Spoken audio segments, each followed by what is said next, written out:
Hello students, नमस्कार। स्वागत है आप सभी का इस वीडियो में हम कक्षा 10वीं विज्ञान क्लास 10th साइंस का अध्याय 1 रासायनिक अभिक्रियाएं एवं समीकरण, इस चैप्टर से जितने भी इंपॉर्टेंट ऑब्जेक्टिव क्वेश्चन बन सकते हैं वो सभी इस वीडियो में डिस्कस करेंगे।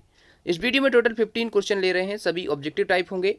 आपको क्वेश्चन से रिलेटेड जो फैक्ट भी हैं वो आपको समझाऊंगा कि कैसे इसका आंसर ये आया।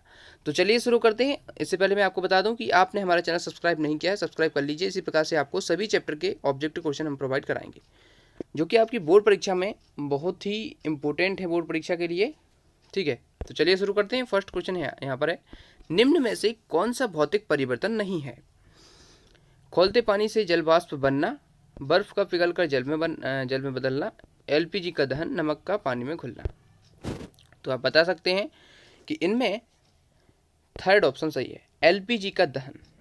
एलपीजी का आप दहन करते हैं तो ये एक रासायनिक परिवर्तन है। बाकी आप खौलते पानी से जल वाष्प में बदलेंगे तो ये एक भौतिक परिवर्तन हुआ, क्योंकि आप जानते हैं भौतिक परिवर्तन वे परिवर्तन होते हैं जिसमें पदार्थ के जो गुण होते हैं वो पूरी तरह से बदलते नहीं हैं।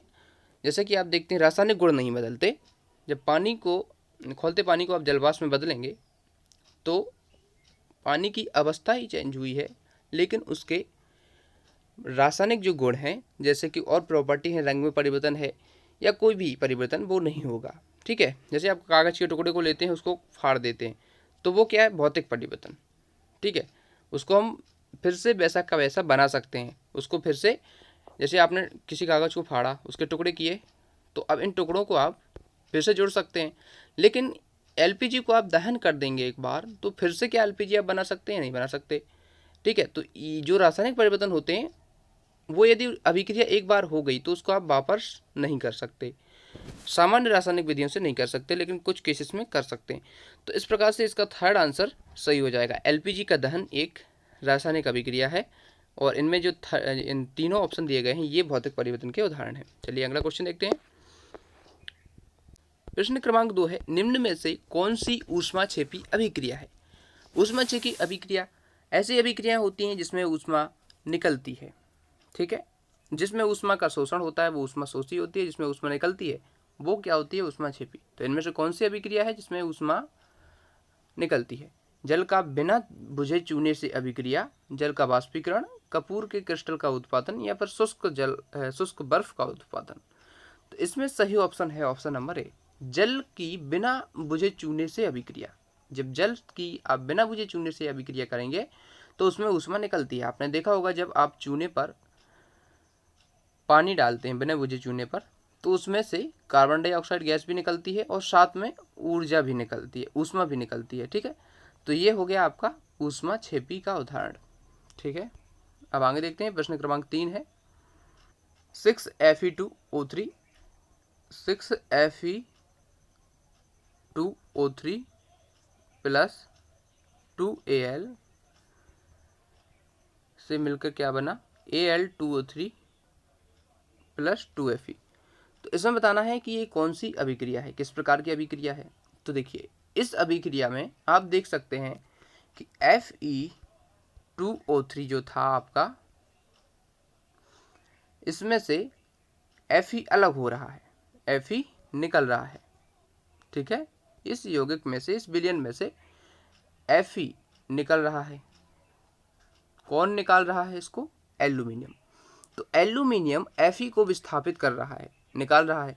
तो देख सकते हैं एल्यूमिनियम खुद O3 से जुड़ गया और Fe को निकाल दिया। तो ये कौन सी अभिक्रिया हो गई? विस्थापन अभिक्रिया। ठीक है, तो 4 ऑप्शन इसका राइट आंसर हो जाएगा, विस्थापन अभिक्रिया। अगला क्वेश्चन देखते हैं। क्वेश्चन नंबर 4 है, H2 का योग तथा O2 का ह्रास कहलाता है। हाइड्रोजन जुड़ रहा है और ऑक्सीजन निकल रहा है, तो ये क्या कहलाता है? अपचयन। ठीक है, जब हाइड्रोजन निकले तो उसे हम बोलते हैं रिडक्शन, और जब हाइड्रोजन जुड़े तो उसे हम बोलते हैं ऑक्सीडेशन। तो इस अभिक्रिया में, ऐसी अभिक्रियाएं जिनमें हाइड्रोजन का योग हो और ऑक्सीजन का ह्रास हो, उसे हम बोलते हैं अपचयन अभिक्रिया। तो ऑप्शन नंबर ए इसका सही आंसर हो जाएगा। और ऐसी अभिक्रियाएं जिनमें ऑक्सीडेशन हो और रिडक्शन हो, अपचयन हो और उपचयन दोनों हो, उसे हम रेडॉक्स अभिक्रिया बोलते हैं। ठीक है, तो इसको भी आपको याद रखना है। अगला क्वेश्चन देखते हैं। 5th क्वेश्चन है, जिन अभिक्रियाओं में ऊष्मा का अवशोषण होता है उन्हें कहते हैं।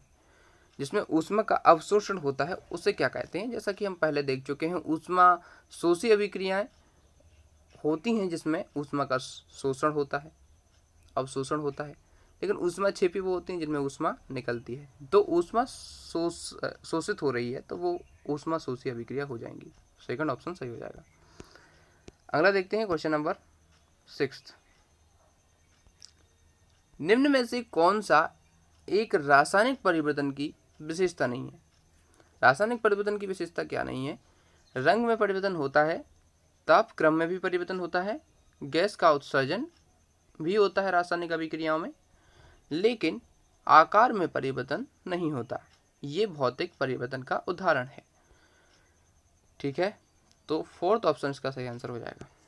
अगला क्वेश्चन नंबर 7 है। खाद्य पदार्थ का कार्बन डाइऑक्साइड और पानी में टूटना एक प्रकार की कौन सी अभिक्रिया है, इसे आपको बताना है। तो चलिए इसमें आप देख सकते हैं, ऑप्शन आप देख लीजिए पहले इसके चारों ऑप्शन।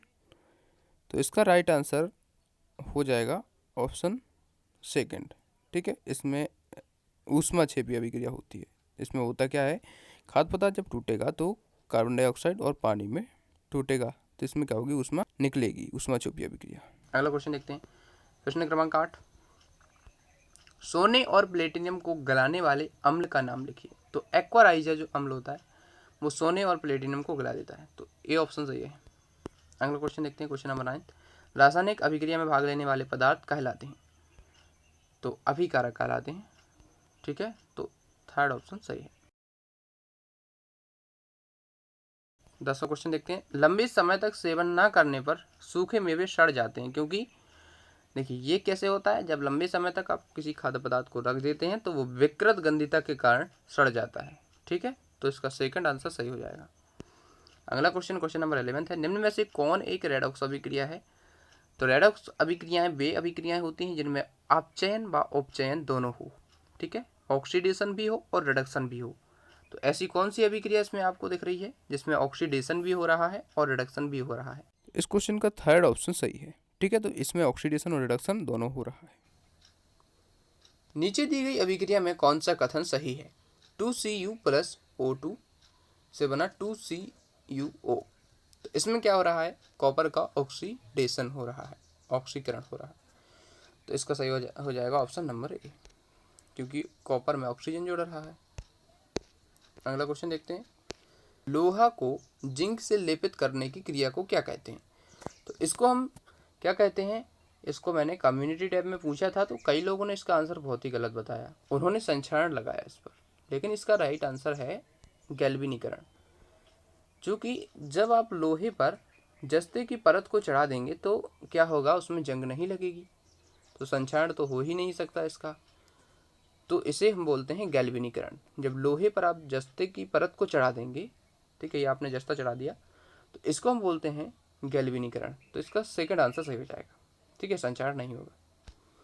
अगला क्वेश्चन देखते हैं, क्वेश्चन नंबर 14। श्वसन किस प्रकार की अभिक्रिया है।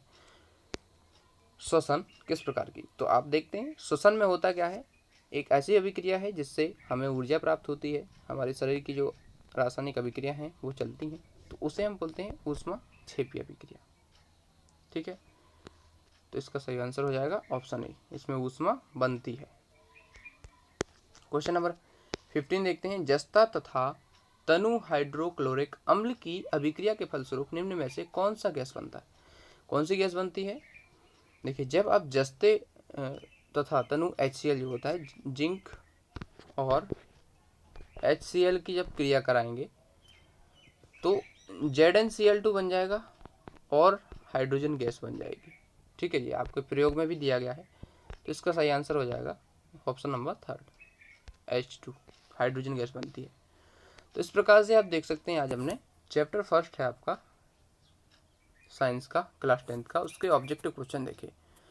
इसी प्रकार से सेकंड चैप्टर के हम जल्द ही आपको अपलोड कर देंगे, तो आपको वीडियो तभी मिल पाएगा जब आप सब्सक्राइब कर लेंगे, क्योंकि सब्सक्राइब जब आप कर लेते हैं तो आपके पास वीडियो पहुंच जाता है, नोटिफिकेशन भी आपको मिल जाता है। तो सब्सक्राइब जरूर कर लीजिए, अभी तक नहीं किया है तो। मिलते हैं नेक्स्ट वीडियो में। Thanks for watching.